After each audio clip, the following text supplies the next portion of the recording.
Les dirigeants européens ne restent pas les bras croisés alors que l'invasion russe de l'Ukraine fait rage. Non seulement ils soutiennent massivement l'Ukraine, avec une aide financière et du matériel militaire, mais ils viennent également de dévoiler des plans extraordinaires pour investir dans la défense à l'échelle du continent. Des plans qui ont même stupéfié les États-Unis. La nouvelle est tombée le 9 juillet lorsque la présidente de la Commission européenne, Ursula von der Leyen, a lancé un avertissement audacieux et urgent aux dirigeants de tout le continent lors d'un discours au Parlement européen.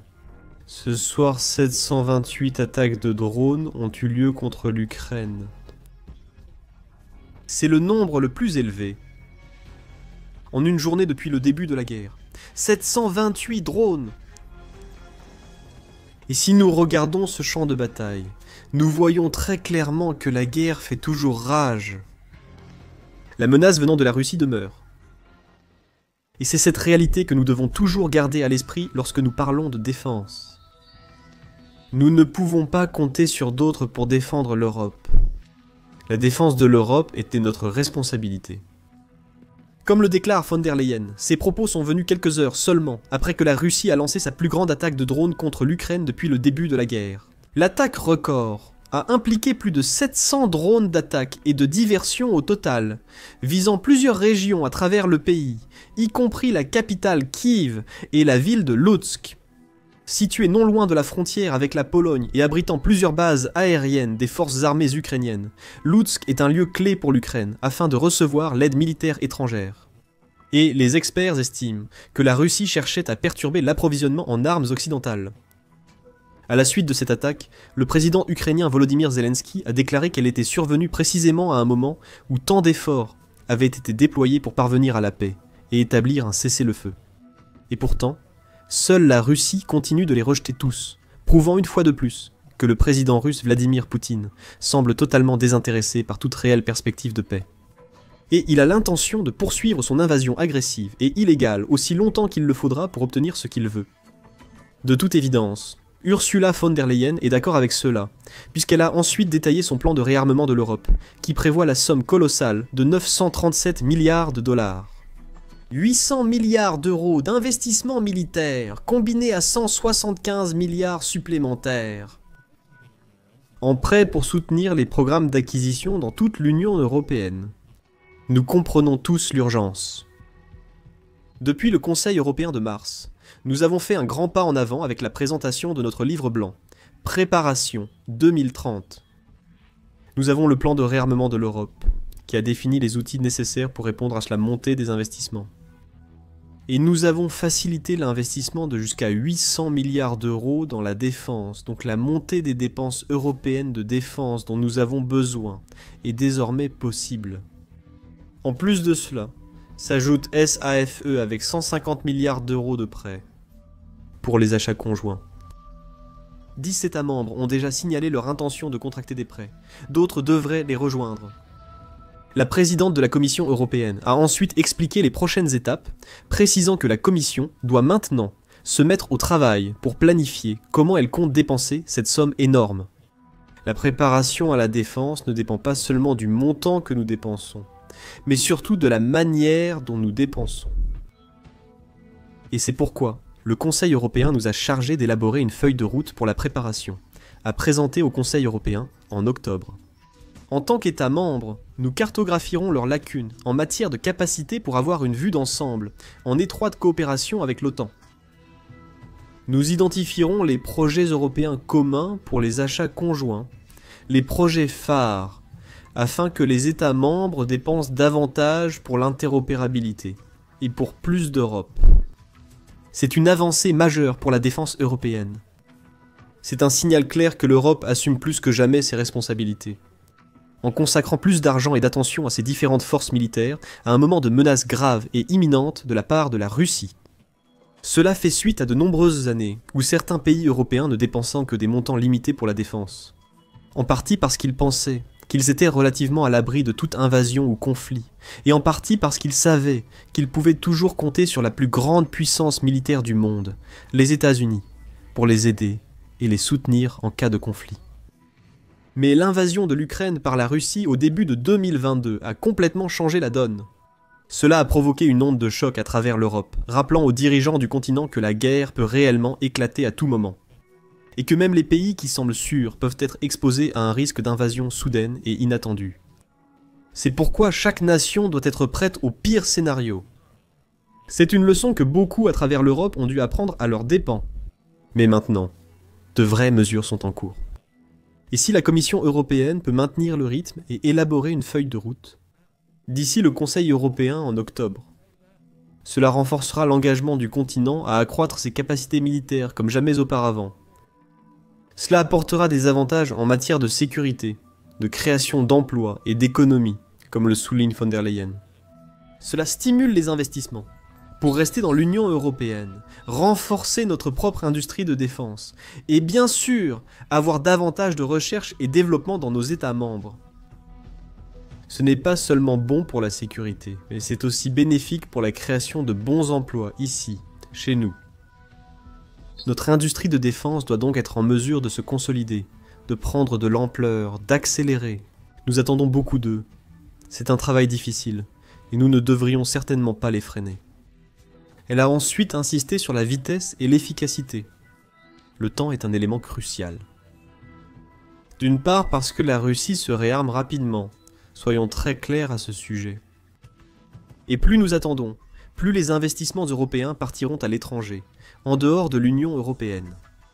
De toute évidence, l'Europe comprend la nécessité d'agir rapidement, parce que la Russie intensifie vraiment ses attaques contre l'Ukraine. Les frappes aériennes gagnent en importance et en fréquence, avec plus de drones et de missiles utilisés que jamais.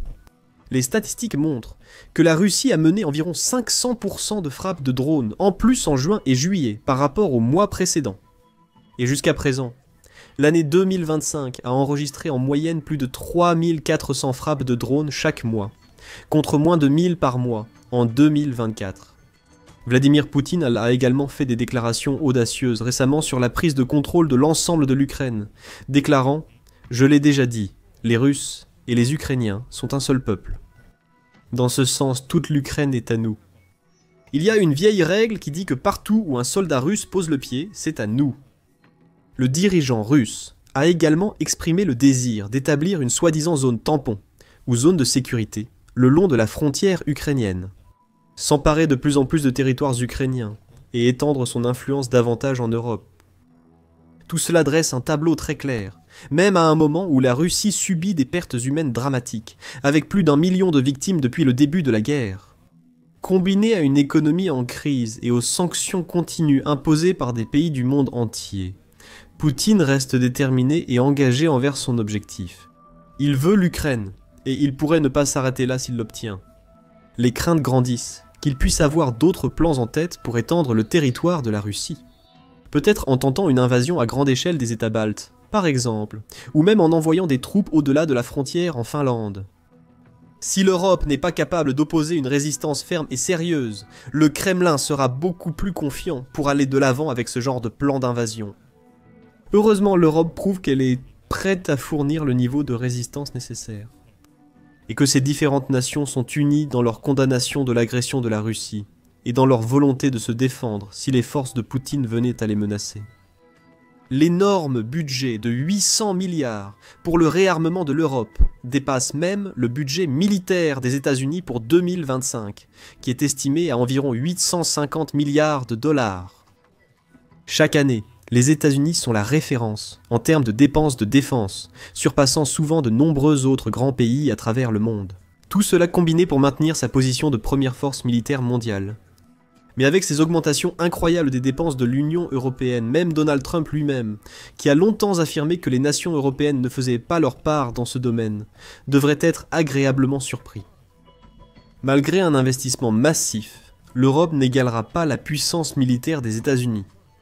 Mais elle deviendra une force beaucoup plus puissante et significative, et une force avec laquelle la Russie aurait certainement du mal à rivaliser.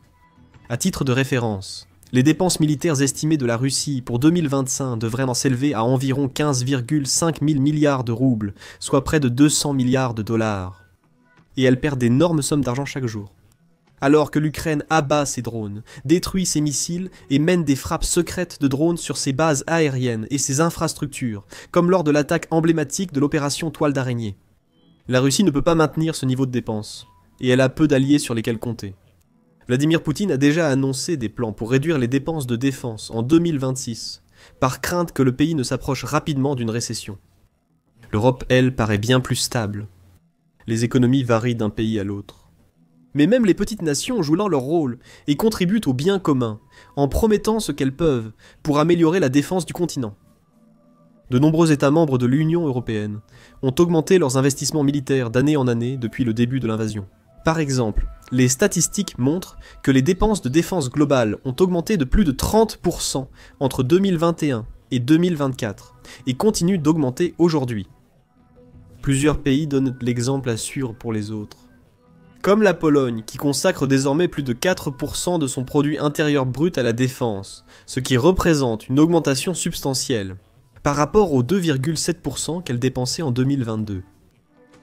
L'Allemagne aussi a relevé la barre en tant que premier dépensier d'Europe, investissant environ 90,6 milliards d'euros en 2024. Tout en faisant également de grands progrès cette année pour débloquer un fonds impressionnant de 500 milliards d'euros pour la défense. Et l'investissement dans les infrastructures, dans les années à venir. La France suit l'exemple, augmentant ses dépenses de défense ces derniers temps. Malgré le retard de certains pays comme l'Italie et l'Espagne, ils ont annoncé des plans pour augmenter prochainement leurs dépenses. Cela intervient également à un moment où l'Europe promet des niveaux de soutien records à l'Ukraine. Lors d'un récent sommet de l'OTAN à La Haye fin juin, le secrétaire général Mark Rutte a annoncé « Ce que nous voyons en ce moment, c'est que les partenaires européens et canadiens augmentent désormais leur soutien à l'Ukraine. Déjà plus de 35 milliards d'euros ont été promis cette année. Et cela avant même d'avoir atteint la moitié de l'année au 1er juillet, alors que l'année dernière, pour toute l'année, c'était un peu plus de 50 milliards. Nous pouvons donc supposer que le montant total pour 2025 sera supérieur à celui de 2024. Cela vous montre que le soutien à l'Ukraine se poursuit. Récemment, Rutte a exhorté tous les membres de l'OTAN, majoritairement européens, à augmenter davantage leurs dépenses de défense. Selon le secrétaire général, l'objectif initial pour les pays membres de consacrer au moins 2% de leur produit intérieur brut à la défense n'est plus suffisant. Et les pays devraient en viser au moins 3,5% à court terme, avec un objectif à plus long terme de 5%, conformément aux exigences du président américain Donald Trump.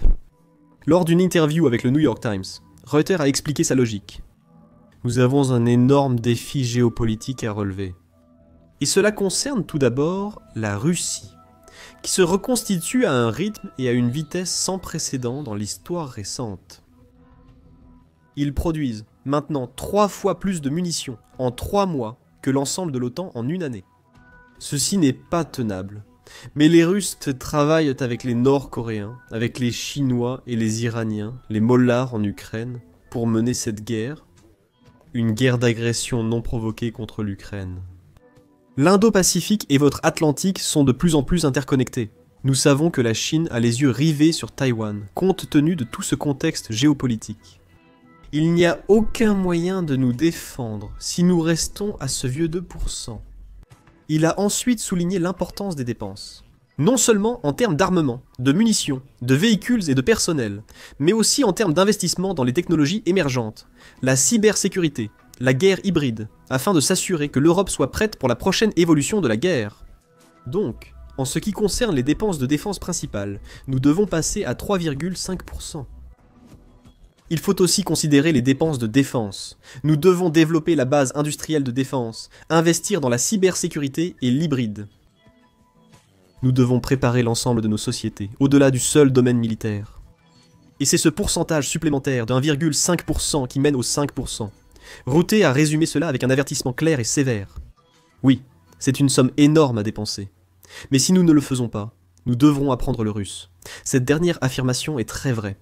Et cela devrait être plus qu'une motivation suffisante pour que les pays à travers l'Europe, et même au-delà, examinent sérieusement leur budget de défense et prennent les mesures nécessaires pour les améliorer. Le fait est que la quête impitoyable de pouvoir de Poutine ne semble connaître aucune limite. Bien que l'idée qu'il envahisse les pays baltes et cible des nations de l'OTAN puisse sembler bizarre ou irréaliste pour l'instant, il fut aussi un temps où l'idée que la Russie bombarde l'Ukraine et tente de capturer Kiev paraissait tout aussi absurde et farfelue. Ce sont des temps imprévisibles, et les nations occidentales doivent être prêtes à se défendre, à défendre leurs alliés et les concepts mêmes de paix et de démocratie. C'est pourquoi il est très encourageant de voir ces récentes annonces et engagements partout en Europe. Vladimir Poutine ne sera sûrement pas satisfait de ce qu'il entend, car une Europe plus forte est l'opposé de ce qu'il souhaite. Maintenant, même si Vladimir Poutine fait tout ce qui est en son pouvoir pour renforcer son armée, allant du recrutement forcé à des dépenses de défense records, et même jusqu'à recruter des soldats venant de pays comme la Corée du Nord, il doit savoir que rien de ce qu'il fait ne sera suffisant pour contrer ou annuler les augmentations colossales des dépenses et de l'innovation militaire de l'Europe. Mais augmenter les dépenses, non, ce n'est pas la seule façon dont l'Europe montre à la Russie qu'elle est prête pour la guerre. Dans un geste peut-être encore plus spectaculaire, le plus grand port du continent, le port de Rotterdam aux Pays-Bas, se prépare à une éventuelle guerre avec la Russie. Dans une interview accordée au Financial Times, le directeur général de l'autorité portuaire, Baudavin Simund, a confirmé que le port coordonnait ses efforts avec le port voisin d'Anvers, en Belgique, qui est le deuxième plus grand port maritime d'Europe, pour définir une stratégie afin d'obtenir du matériel et des véhicules militaires des États-Unis, du Canada et du Royaume-Uni. Le responsable du port a expliqué que tous les terminaux ne sont pas adaptés à la manutention de cargaisons militaires. Pour l'expédition de gros volumes de matériel militaire, nous utiliserions Anvers et d'autres ports afin de gérer une partie de la capacité. Et inversement, nous nous considérons de moins en moins comme des concurrents. Bien sûr, nous sommes en concurrence quand c'est nécessaire, mais nous collaborons dès que possible. Le ministère néerlandais de la Défense a annoncé cette année que le port de Rotterdam devra faire de la place pour plusieurs navires transportant du matériel militaire afin de respecter les exigences de l'OTAN. Simons a également expliqué que le terminal à conteneurs de Rotterdam est le seul endroit sûr où des munitions peuvent être transférées d'un navire à un autre, et un ou plusieurs navires de transport militaire pourraient devoir accoster au quai pendant plusieurs semaines, à plusieurs reprises dans l'année. Il a également déclaré que des plans sont en place pour que des exercices militaires amphibies soient menés dans la région, également plusieurs fois par an. Le port de Rotterdam a déjà traité des expéditions militaires auparavant, notamment pendant la guerre d'Irak en 2003, mais il n'a jamais eu de quai militaire dédié. Même à l'époque de la guerre froide, il semble que cela soit sur le point de changer, le port se préparant rapidement à recevoir des expéditions militaires de l'OTAN. Si la Russie osait faire un geste qui menace l'Alliance, et ce geste pourrait arriver plus tôt que prévu. Plusieurs dirigeants, dont Ruta et Zelensky, ont exprimé leurs inquiétudes quant au fait que la Russie pourrait être prête à frapper l'OTAN à un moment donné au cours des 5 prochaines années. Lors d'un discours à Londres, en juin, en termes de munitions, la Russie produit en 3 mois ce que l'ensemble de l'OTAN produit en 1 an. Et sa base industrielle de défense devrait produire cette année seulement 1500 chars, 3000 véhicules blindés et 200 missiles Iskander. La Russie pourrait être prête à utiliser la force militaire contre l'OTAN d'ici 5 ans. 5 ans. Ne nous leurrons pas, nous sommes tous sur le flanc Est maintenant. La nouvelle génération de missiles russes voyage à plusieurs fois la vitesse du son. La distance entre les capitales européennes ne se compte plus qu'en minutes. Il n'y a plus d'Est ni d'Ouest, il n'y a que l'OTAN. Zelensky a fait écho à ses préoccupations, déclarant dans une interview en juin « Nous pensons qu'à partir de 2030, Poutine pourrait avoir des capacités nettement supérieures. » Le président ukrainien a également averti que les plans de l'OTAN visant à augmenter les dépenses de défense pourraient ne pas être assez ambitieux. Il a suggéré que l'objectif de 2035 pour atteindre 5% du produit intérieur brut en dépenses est trop lointain. 10 ans, c'est très long. Il aura une nouvelle armée prête d'ici là. Malgré l'impossibilité de prédire l'avenir avec certitude, l'Europe et l'OTAN devront considérer ces avertissements. L'agressivité de la Russie augmente, elle ne diminue pas. Et tandis que les forces armées ukrainiennes défendent vaillamment leur territoire, reprennent les terres perdues et empêchent constamment toute forme de victoire russe, le pays continue de souffrir et de lutter chaque jour, repoussant vague après vague de bombardements et d'offensives russes. Si d'autres nations européennes veulent éviter de vivre ce même genre de lutte sur leur propre sol, elles devront s'assurer d'atteindre les objectifs de dépenses. Heureusement, il semble que beaucoup soient entièrement d'accord avec cette idée. Et le continent, dans l'ensemble, est sur le point de devenir beaucoup plus fort et prêt à la guerre dans les mois à venir. Maintenant, découvrez-en plus sur la guerre en Ukraine, dans notre analyse détaillée de l'engagement récent des États-Unis à envoyer encore plus d'armes pour défendre le pays. Ou notre analyse de la dernière innovation des forces armées ukrainiennes, une tourelle de mitrailleuse alimentée par l'intelligence artificielle digne de la science-fiction, capable d'abattre des essaims de drones russes sans effort. Et assurez-vous de vous abonner à notre chaîne Trusted News si ce n'est pas déjà fait, afin de rester informé et à jour sur tout ce qui se passe, tant sur les lignes de front que bien au-delà.